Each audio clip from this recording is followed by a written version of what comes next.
Olá, eu sou a doutora Fernanda Bueno e hoje eu vou falar sobre as doenças inflamatórias intestinais.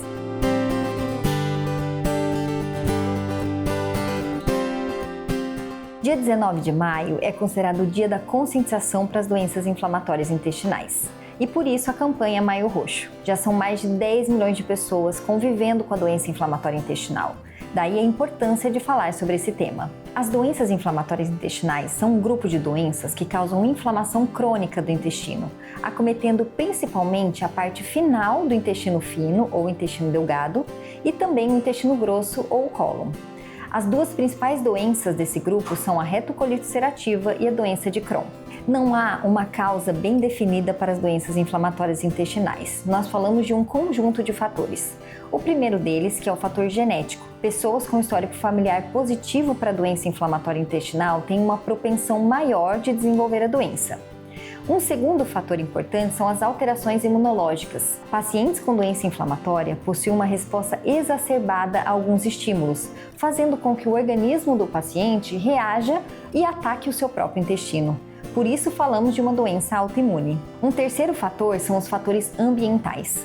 Uma dieta rica em alimentos industrializados e embutidos favorece a inflamação do intestino, assim como o tabagismo. Também fatores emocionais, como o estresse e a ansiedade, são gatilhos para o desenvolvimento da doença. E por fim, a disbiose intestinal, que é um desequilíbrio da flora intestinal, que também favorece a inflamação intestinal. Os pacientes com doença inflamatória intestinal apresentam alguns sintomas, mas principalmente dor abdominal do tipo cólica, diarreia crônica que pode cursar com muco ou sangue, perda de peso, falta de apetite, cansaço, anemia e febre baixa. E no caso da doença de Crohn, podem haver manifestações extraintestinais, que são aquelas que acontecem fora do intestino. O diagnóstico das doenças inflamatórias intestinais, ele se baseia na história clínica do paciente, em exames laboratoriais de sangue e fezes, em exames de imagem, como a enterorressonância, e nos exames endoscópicos, como a endoscopia e a colonoscopia. A colonoscopia é um exame muito importante na doença inflamatória intestinal,